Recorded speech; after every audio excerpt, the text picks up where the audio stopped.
आज हम लोग स्टार्ट कर रहे हैं नए टॉपिक्स कॉम्प्लेक्स एनालिसिस से रिलेटेड। इससे पहले मैं बता दूं आपको, पिछले लेक्चर में मैं क्या बताया था। मैं यही बताया था कि काची-रीमान इक्वेशन क्या होता है, सीआर इक्वेशन क्या होता है। सीआर इक्वेशन से पहले एनालिटिक फंक्शन क्या होता है।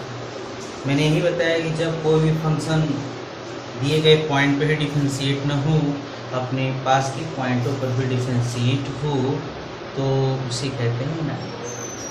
खैर, आपको ये बताया कि सीआर इक्वेशन क्या होता है। सीआर इक्वेशन ये del u upon del x equal to minus plus del v upon del y, और del u upon del y is equal to होता है minus del v upon del x. Analytic होने के लिए necessary condition, sufficient condition बताया था, फिर मैं पोलर फॉर्म बताया था। आज नया टॉपिक्स ये है ऑर्थोगोनल कर्व क्या होता है। Orthogonal curve, orthogonal curve, orthogonal curve आपका जो है, जब दो कर्व एक दूसरे को 90 डिग्री पर इंटरसेक्ट करें, उसे ऑर्थोगोनल कर्व कहा जाता है। Two curve are said to be orthogonal to each other if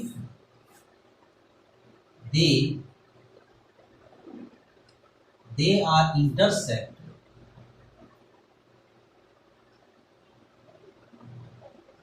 at right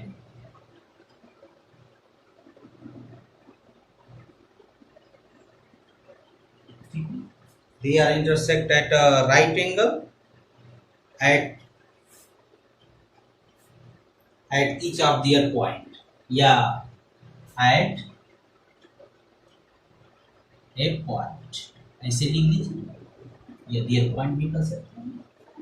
ये चीज हुआ ऑर्थोगोनल। अब इस पे हम लोग क्वेश्चन करेंगे। देखिए, इसमें क्वेश्चन करेंगे कि अगर एफ जेड एनालिटिक हो तो प्रूफ ये करना है कि उसमें यू और भी कांस्टेंट है, यू और भी कांस्टेंट आपका है, वो ऑर्थोगोनली इंटरसेक्ट करेगा। ठीक है। इफ थ्योरम ये है, if u plus i v f z is equal to u plus i v is regular. इसको एनालिटिक भी बोला जाता है और होलोमॉर्फिक फंक्शन भी बोला जाता है। तो नाम है इसका, u plus i v is regular, then prove that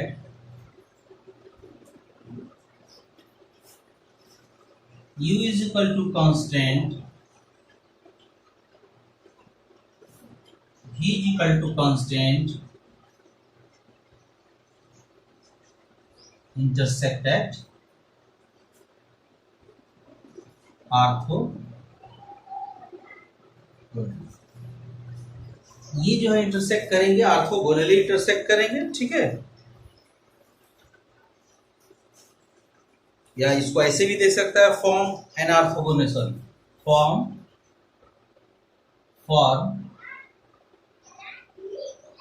eight orthogonal, ऐसे भी इसको दे सकता है, या इंटरसेक्ट एट ऑर्थोगोनल। ठीक। तो अब ये चीज हम लोग करने जा रहे हैं। सॉल्यूशन देख लीजिए। सॉल्यूशन में सबसे पहले आपको रेगुलर फंक्शन, एनालिटिक फंक्शन को लेकर के चलेंगे। यहाँ पर लेट कर देते हैं, let f z is equal to u plus i v is analytic. ठीक, एनालिटिक है तो देन यानी रेगुलर, पहले जो सेंटेंस दिया वही चीज लिखे, रेगुलर। तो देन सीआर इक्वेशन क्या होगा, देन सीआर इक्वेशन अभी जस्ट बोले हैं, जब रेगुलर होगा तो सीआर इक्वेशन आपको सेटिस्फाई करेंगे। तो del u upon del x is equal to del v upon del y, और del u upon del y is equal to minus del v upon del x. Equation number first हम लोग लेंगे। अब देखिए since अभी भी दिया हुआ है since u is equal to constant, तो कांस्टेंट है तो du इज इक्वल टू क्या होगा, जीरो होता है। क्योंकि बीएससी पार्ट 1 में du इज इक्वल टू पढ़े हैं कि del u upon del x dx plus del u upon del y dy। ठीक, वही चीज यहाँ पर भी आप रखोगे।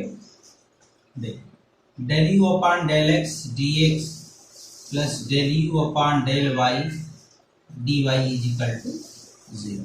अब उधर इसको ट्रांसफर कर लीजिए, ध्यान रहे कि इसको dy अपान dx आपको निकालना है। Del u upon del y dy is equal to क्या हो जाएगा, minus del u upon del x dx हो जाएगा। अब देखो तो चूंकि dy अपान dx क्या आ गया, dx dy के नीचे dx आ जाएगा और इसे डिवाइड कर देंगे तो dy upon dx is equal to minus del u upon del x upon del u upon del y. यही आपका m1 के इक्वल होगा, यानी ग्रेडियंट जिसको बोला जाता है m1 is equal to dy upon dx is equal to आ गया minus del u upon del y del x और upon del u upon del Y.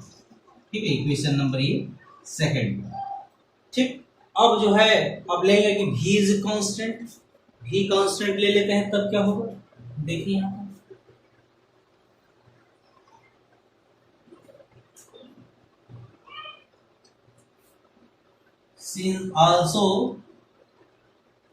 since v is equal to constant, जब v constant है तो dv is equal to क्या हो जाएगा, same वैसे जहाँ पे du है, जहाँ पे du है वहाँ पे क्या ले लेंगे, v नहीं बनी u की जगह v ले लेना है। यानी क्या हो जाएगा, del v upon del x dx plus del v upon del y dy equal to 0। अब इक्वेशन फर्स्ट का यूज कर दीजिए क्योंकि यू में कन्वर्ट करना है हमें। देखिए del v upon del x की वैल्यू माइनस इधर आ जाएगा, ठीक है, minus del u upon del y d x हो गया और plus del v upon del y की वैल्यू क्या है यहाँ पर देख रहे हैं ना, देख लो del u upon del x है, del u upon del x और ये d y is equal to 0। यानी इसको जो हम क्या करेंगे, इसको उधर ट्रांसफर करेंगे, यहाँ पे ब्रैकेट में लिख देते हैं यूजिंग 1 का हमने यूज किया है। अब देखिए तो del u upon del x d y is equal to क्या हो जाएगा, minus del u upon del y d. तो हमें क्या बनाना है, d y upon d x बनाना है, जैसे कि यहाँ पर बनाए हैं। तो बनाइए, देखो क्या होता है। तो यह d y upon d x ले लिए और ये हो गया minus del u upon del, अरे प्लस होगा ना, क्योंकि माइनस उधर जाएगा तो प्लस हो जाएगा, del u upon del y और del u upon del x हो गया। ठीक है, अब क्या करेंगे, इक्वेशन नंबर यही d y upon d x आपके किसके इक्वल होता है, m1 के इक्वल होता है, m2 के इक्वल हो गया, ये m1 के हो गया m2। अब देखिए फ्रॉम 1 एंड 2 ये 3 हो गया, तो फ्रॉम 2 एंड 3 दोनों को आप मल्टीप्लाई कर दीजिए, देख लो क्या आ रहा है। From equation 2 and 3 we get 2 और 3 को आप ले लो, देखो क्या आ रहा है रिजल्ट। देखो यह m1 into m2 is equal, m1 क्या है आपका, यह minus del u upon del x और del u upon del y into, और m2 क्या है, del u upon del y और नीचे del u upon del x. तो देख इससे ये कैंसिल हो गया, इससे क्या आएगा, m1 m2 is equal to -1 आ गया ना, m1 m2 is equal to -1, hence they are intersect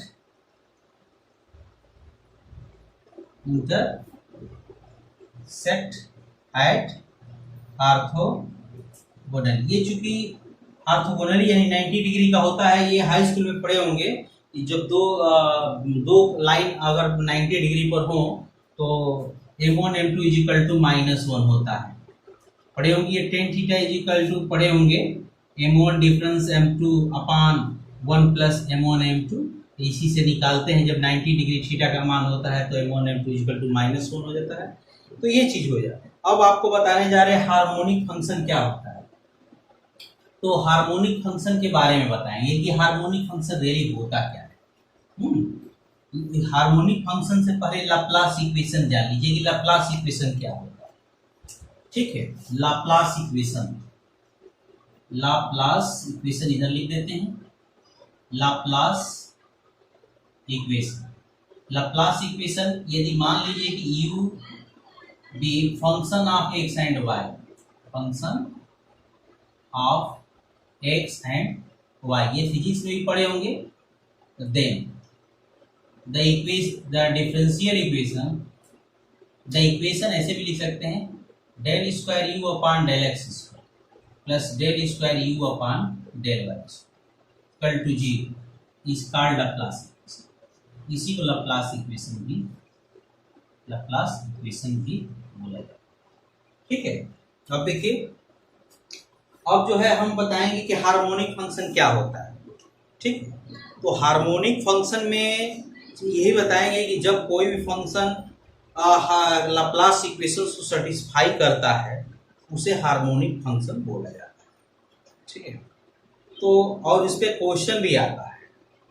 ठीक है, तो देखिए हम लोग कर रहे हैं उसको। आपको बताते बताते हमने सही को भी फिल कर लिया।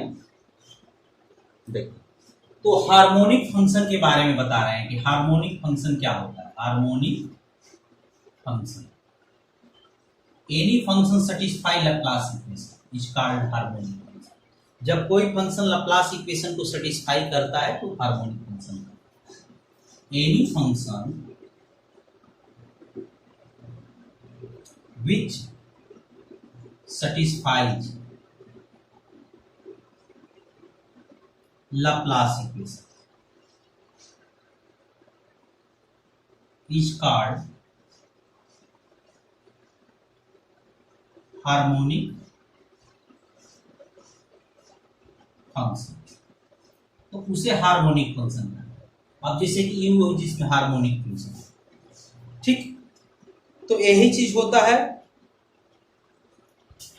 अब मैं इस पे क्वेश्चन कर रहा हूं। देखिए, क्वेश्चन ये है कि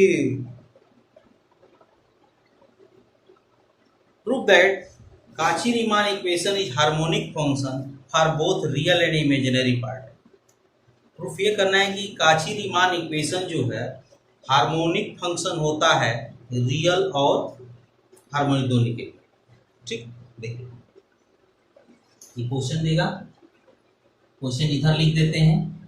ठीक, प्रूव दैट, थ्योरम है, prove that CR equation satisfy CR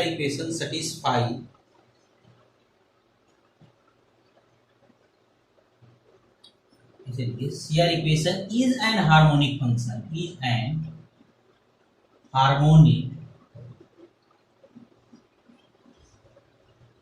harmonic function, is harmonic function for both and imaginary part, both and imaginary part। ठीक है, अब इसी क्वेश्चन को आर करके मैं लिख रहा हूं। देखिए किस तरह से पूछ सकता है। इसमें यह पूछ सकता है कि हार्मोनिक फंक्शन यू भी satisfy CR equation if u and v, harmonic function u and v, if harmonic function u and v satisfy CR equation, satisfy CR equation, CR equation, then u plus iv is analytic, then u plus iv is analytic। यानी u और v harmonic function है, ने CR equation को satisfy करता है वो harmonic function, तो u plus आई क्या होगा, एनालिटिक।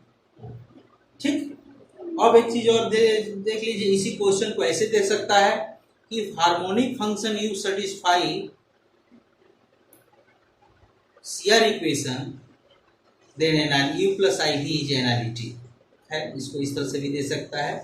तो इस क्वेश्चन को हम लोग करते हैं। देखिए, सबसे पहले हम सॉल्यूशन करने जा रहे हैं। यहाँ पे क्या कर रहे हैं, यहाँ पर लेट करेंगे कि late u plus i v is analytic है, हम लोग कंसीडर कर लेंगे late u plus i v is analytic. अगर इस क्वेश्चन को करते हैं तो आई नहीं, इसको करते हैं तो इसमें लिखने की कोई जरूरत नहीं है। सी आर इक्वेशन क्या हो गया, del u upon del x del u del v upon del y, equation number first, और del u upon del y is equal to minus del v upon del x.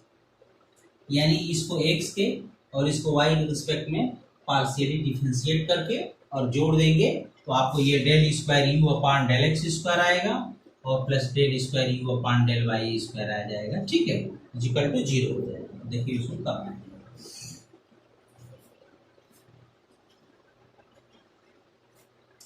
Partially differentiate with respect to x and y,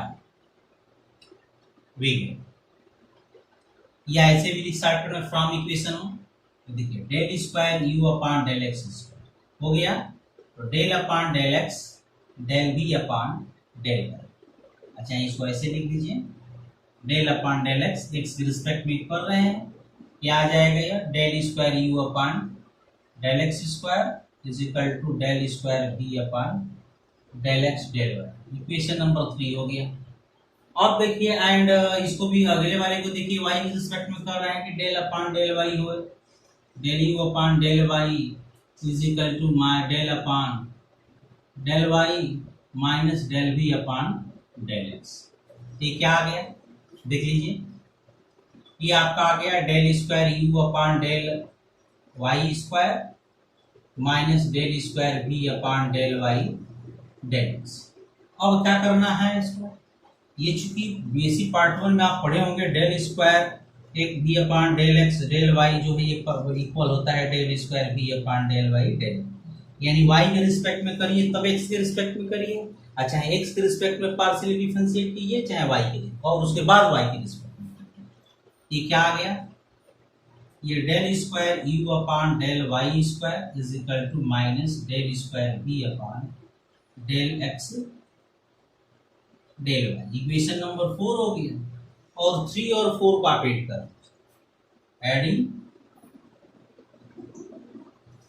equation 3 and 4 B, 3 और 4 को add कर, del square u upon del x square plus del square u upon del y square. देखिए ये और ये plus और minus का difference है तो क्या होगा, कैंसिल हो जाएगा, equal to 0।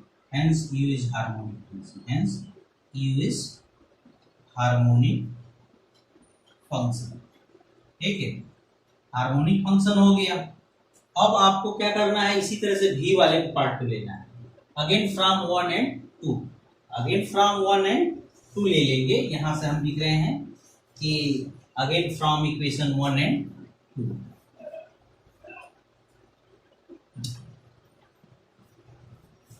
again from equation 1 and 2। अब v के लिए करना है हम लोगों को v, del v upon del y is equal to del u upon del x। ठीक है, और del v upon del x is equal to del u upon del y हो गया। अब क्या करेंगे, यहाँ पॉइंट लगा दीजिए। अब ये पार्शियली डिफरेंशिएट करेंगे, इसे partial differentiate with respect to x and y। ठीक है, देखो तो ये जब एक्स के वाई के रिस्पेक्ट में पहले वाले को करते हैं, पहले वाले को वाई के रिस्पेक्ट में, चाहे इसको पार्शियली डिफरेंशिएट ऐसे लिख दीजिए, partially differentiate with respect to y and x, ऐसे जरा देखिए एक नजर, del square B upon del y square हो जाएगा, अभी जैसे बताए हैं कैसे हुआ है यहाँ पे वैसे ही, और is equal to del upon del y del u upon del x, यानी क्या आ गया, क्या del square B upon del y square is equal to ये del u upon del y del x हो गया, del square u upon del y del x हो गया, तो इसको इस रूप में लिखिए, del square u upon del x del y equal होता है इक्वेशन नंबर ये 5 हो गया। ठीक है, अब क्या करेंगे हम लोग, और फिर इसको जो है एक्स के रिस्पेक्ट में करेंगे, and del square b upon del x square is equal to del square u upon del x del y, minus छूट गया। अब क्या करेंगे, इक्वेशन नंबर 5 और 6 को क्या करेंगे, आप जोड़ दो, देखो adding equation 5 6 and 5, adding equation 6 and 5 we get. ठीक है, देखिए ये क्या आ गया आपका, del square B upon del x square plus del square B upon del y square, देखिए प्लस और माइनस का डिफरेंस है, इसे कैंसिल हो गया, जीरो हो गया, हेंस भी इज हार्मोनिक फंक्शन, हेंस भी इज हार्मोनिक फंक्शन। एक जान लीजिए कि अगर कह दे कि यू और भी हार्मोनिक फंक्शन है तो प्रूफ करना है कि एनालिटिक है सीआर इक्वेशन सेटिस्फाई कर रहा है, तो इसका मतलब ये नहीं कि जब एनालिटिक हो गया तो हार्मोन वो जो है आपका एनालिटिक हो गया, ये मत समझिए कि भाई अब इसके लिए क्या करेंगे। ठीक है, तो अब ये चीज है, कल वाले लेक्चर में हम ये बताएंगे आपको, हाँ मिलने थॉमसन मेथड क्या होता है उसके बारे में थोड़ा बहुत इंट्रोड्यूस आपको कर रहे हैं, क्योंकि कल जो है हम इसको बताएंगे कि मिलने थॉमसन मेथड को क्या यूज करते हैं, मिलने माइन, जिसको माइन मेथड भी कहते हैं, तो माइन मेथड का प्रयोग कैसे करते हैं, माइन मेथड थॉमसन मेथड का प्रयोग क्यों करते हैं, तो ये आपको लप्लास कराएंगे, एनालिटिक फंक्शन निकालने के लिए किया जाता है। ये phi1 z0 और dz माइनस आई, और ये phi2 z0 dz होता है। इसमें ये क्या होता है कि भैया phi1 जो एक्स वाई होता है वो del u upon del x को बोला जाता है, और phi2 एक्स वाई जो होता है वो del u upon del y से बोला जाता है। ये माइन मेथड हो, माइन फंक्शन मेथड होता है।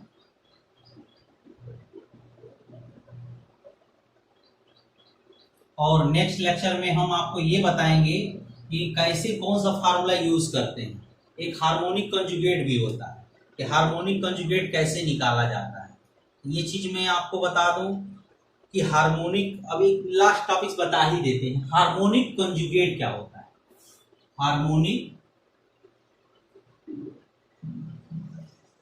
कंजुगेट, हार्मोनिक कंजुगेट कैसे निकाला जाता है, तो ये इसमें बताएंगे कि यू और भी जो है आपका, अगर डब्ल्यू इज इक्वल इन इसमें इनमें W is equal to f z is equal to u plus i v में, यू प्लस आई भी में यू और भी आपका हार्मोनिक फंक्शन। ठीक है, यू और भी हार्मोनिक कंजुगेट, सॉरी यू अगर हार्मोनिक है तो भी हार्मोनिक कंजुगेट रहता है, अगर भी हार्मोनिक है तो यू भी एक दूसरे का हार्मोनिक कंजुगेट। तो इसमें u and v are harmonic conjugate, are both harmonic function, harmonic function are both harmonic function।